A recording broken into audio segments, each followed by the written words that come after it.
अस्सलामुअलैकुम। अभी previous segment में हम लोग यूनिट नंबर 3 का न्यूमेरिकल नंबर 2 सॉल्व कर रहे थे। उम्मीद है कि वो न्यूमेरिकल अच्छी तरीके से आपने सीख लिया होगा। इस सेगमेंट में हम लोग यूनिट नंबर 3 का न्यूमेरिकल नंबर 3 सॉल्व करेंगे। तो बुक एक मरतबा फिर ओपन कर लीजिए। पेज नंबर 72 है, पेज नंबर 72 है। पेज नंबर 72 पर क्वेश्चन नंबर 3 बुक ओपन कर लीजिए ताकि न्यूमेरिकल को आप लोग अच्छी तरीके से सीख सकें। नंबर 3 मैं क्वेश्चन पढ़ता हूं, आप लोग बुक में देखिएगा। Number 3, 100 grams bullet is fired from a 10 kg gun। 100 ग्राम के बुलेट को 10 kg के गन से फायर किया। M1 बुलेट के मास को कह रहे हैं 100 ग्राम। ग्राम को केजी में लाने के लिए 1000 से डिवाइड किया, 1000 से डिवाइड करेंगे तो ये आ गया 0.1 kg। ग्राम को केजी में कन्वर्ट कीजिएगा, ऐसा यूनिट केजी है। 1000 से डिवाइड किया तो ये आया। गन के मास को M2 बोला, ये 10 kg का है। यानी सिचुएशन ये है, देखिएगा, ये M1 है, ये M2 है। इसे हमने बुलेट बोला है, इसे हमने गन बोला है। इसकी इनिशियल वेलोसिटी U1 होती है, इसकी इनिशियल वेलोसिटी U2, और कोलिजन के बाद मास में तब्दीली नहीं। इसकी वेलोसिटी को V1 बोलते हैं,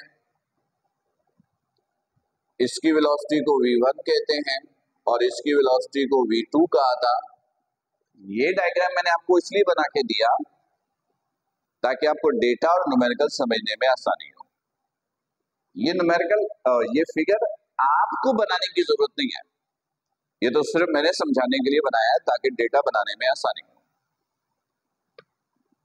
100 gram bullet is fired from a 10 kg gun with a speed of 100,000 metre per second. यहां पर बुक में लिखा हुआ है 100 मीटर पर सेकेंड। बुलेट की स्पीड ज्यादा होती है, आप इसको 1000 मीटर पर सेकेंड कर दीजिए। अब देखिएगा सिचुएशन, देखिएगा, बुलेट की स्पीड है 1000 मीटर पर सेकेंड। तो कहता है what is the speed of recoil of the gun. Gun की रिकॉइल स्पीड। गन को आप फायर करते हो तो जैसे ट्रिगर दबाते हो बुलेट तेजी से आगे निकलती है। रिएक्शंस के तौर पर गन पीछे आता है, गन के पीछे आने को कहते हैं रिकॉइल। जिस स्पीड से आएगा पीछे उसको कहेंगे रिकॉइल स्पीड, उसको कहेंगे रिकॉइल स्पीड। गन पीछे आया है तो recoil speed of the gun, वो आपसे पूछा गया है। अच्छा, अब इसको नाम नहीं दिया हमने क्योंकि हमें ये नहीं मालूम कि इसका सिंबल क्या होगा। जरा डेटा बनाने की कोशिश करते हैं। सुनिए, गन आपने लिया हुआ है, सही है। बुलेट का होगा गन के चैम्बर में, और इनिशियली बुलेट किस पोजीशन में होगी, रेस्ट में, और इनिशियली गन भी किस पोजीशन में, रेस्ट में। यानी इनिशियल वेलोसिटी दोनों की क्या हुई, 0। U1 भी 0, U2 भी 0, क्योंकि इनिशियली बुलेट और गन दोनों रेस्ट में। तो इसका मतलब ये हुआ U1 भी 0 और U2 भी 0। फिर आपने ट्रिगर दबाया, बुलेट निकल के आगे गई। ये बुलेट है, बुलेट की वेलोसिटी फायरिंग के बाद, यानी यहां पर फायरिंग हो रही है, before firing, after firing. Firing के बाद बुलेट आगे गई तेजी से 1000 मीटर पर सेकेंड से। तो इसका मतलब है ये वेलोसिटी कौन सी है, V1। This is V1। जब आपने फायर किया बुलेट निकल के तेजी से आगे गई, तो फायरिंग के बाद बुलेट की वेलोसिटी क्या है, v1, ये v1। और फायरिंग के बाद गन पीछे आया, रिकॉइल हुआ, गन की वेलोसिटी क्या है, v2, ये गन की रिकॉइल स्पीड है, यानी ये v2 आपको मालूम करना है। और जब ये आप कैलकुलेट करेंगे तो ये नेगेटिव में आना चाहिए, क्योंकि बुलेट एज एन एक्शन आगे गई है, रिएक्शन के तौर पे गन पीछे आया है, गन के पीछे आने को कहते हैं रिकॉइल। तो कैलकुलेशन में नेगेटिव आना चाहिए, लेकिन जब आप रिजल्ट लिखेंगे तो माइनस का मतलब बताएंगे कि ये रिकॉइल को रिप्रेजेंट कर रहा है और आंसर प्लस में देंगे, यानी कैलकुलेशन ऐसे करेंगे।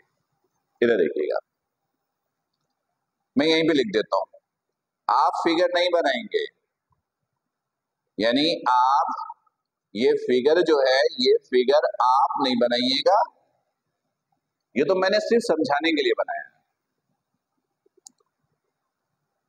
देखिएगा, ये था law of momentum, m1 u1 plus m2 u2 बराबर था m1 v1 plus m2 v2, ये था। वैल्यू पुट कीजिए, m1 0.1, u1 0, m2 10 गन का मास, u2 0, m1 बुलेट का मास 0.1, v1 1000, m2 10, v2 ये आपको फाइंड आउट करनी है, v2 आपको फाइंड आउट करनी है, सही। This multiply by this 0, this multiply by this 0, 1000 को इससे मल्टीप्लाई किया 100, ये 10v2, 0 प्लस 0 0, लिखने की जरूरत नहीं है, इसको दूसरी तरफ ले जाइए, this is -100 equal to 10v2, 10 multiply, इससे जाकर डिवाइड करेंगे, ये आ गया -10, वेलोसिटी है तो मीटर पर सेकेंड। रिजल्ट कुछ ऐसे लिखिएगा,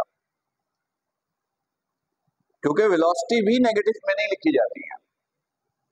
माइनस का मतलब है स्पीड रिकॉइल है, तो माइनस के लिए बताइएगा रिकॉइल स्पीड इज, और फिर आंसर प्लस में दीजिएगा 10 मीटर पर सेकेंड, ये आपका आंसर है, राइट, क्लियर है। तो ये था यूनिट नंबर 3 का न्यूमेरिकल नंबर 3। उम्मीद है बिल्कुल क्लियर होगा। और फिर बता दूं कि ये न्यूमेरिकल भी एक्सरसाइज के एक इंपॉर्टेंट न्यूमेरिकल में इसका शुमार होता है, इसकी काउंटिंग होती है। This is also an important numerical of unit number 3। उम्मीद है समझ में आ गया होगा। फिर भी कंफ्यूजन हो, कोई प्रॉब्लम हो, तो आपके पास लाइव सेशंस का ऑप्शन मौजूद है, आप अपना क्वेश्चन वहां से कर सकते हैं, राइट।